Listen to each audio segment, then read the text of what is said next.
OG Diaz, may komento sa mga endorsers na lumabag sa kontrata, Anthony at Maris. Sa isang post sa social media, ibinahagi ng talent manager at showbiz personality na si OG Diaz ang isang kontrobersyal na isyu na kinasasangkutan ng ilang endorsers. Ayon kay OG, ang mga brand na may kontrata sa mga naturang endorsers ay naloloka at naguguluhan dahil sa mga isyong kasangkot ang mga ito na labag sa kanilang image na wholesome o kaakit-akit sa publiko. Naloloka daw ang mga brands na ine-endorse nila kasi nga naman, wholesome ang image nila tapos hindi wholesome ang issue. Sabi ni OG, ipinaliwanag pa niya na ang mga brand ay may expectations na ang kanilang mga endorsers ay dapat na magpakita ng mabuting imahe. Kaya't kapag may mga iskandalo o kontrobersyang kinasasangkutan ang mga ito, nagiging problema ito para sa mga kumpanya. Binigyang linaw ni OG na sa mga kontratang nilagdaan ng mga endorsers, may mga specific na kondisyon na nagsasaad na hindi sila maaaring magkaroon ng anumang public scandal o issue na makakasira sa kanilang imahe. Kapag ito ay nangyari, may kalakip na mga parusa. Kabilang na ang obligasyong ibalik ang buong halaga ng bayad na natanggap mula sa brand,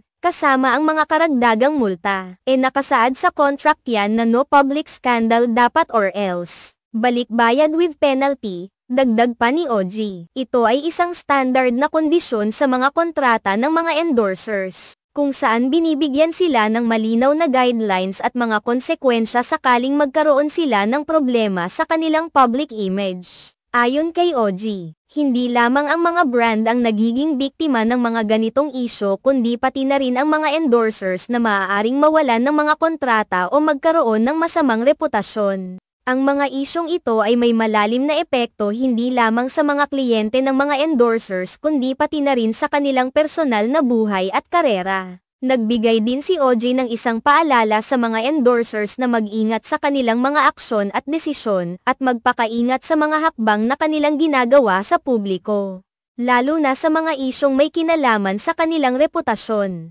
Ang mga brand ay laging may mga pamantayan na itinatakda para sa kanilang mga endorsers at kapag ang isang endorser ay nasangkot sa iskandalo, maaaring magdulot ito ng masamang epekto hindi lamang sa kanilang imahe kundi pati na rin sa brand na kanilang ine-endorse. Sa kabila ng mga isyu at kontrobersyang ito, nananatiling mahalaga para sa mga endorsers na mapanatili ang kanilang wholesome image upang magpatuloy ang kanilang partnership sa mga kilalang brand. Sa ngayon, ang mga isyong tulad nito ay nagiging isang malupit na pagsubok para sa mga endorsers at mga kumpanya. At ito rin ay nagpapakita ng kahalagahan ng pagiging maingat sa bawat hakbang na ginagawa ng mga personalidad sa ilalim ng pampublikong mata.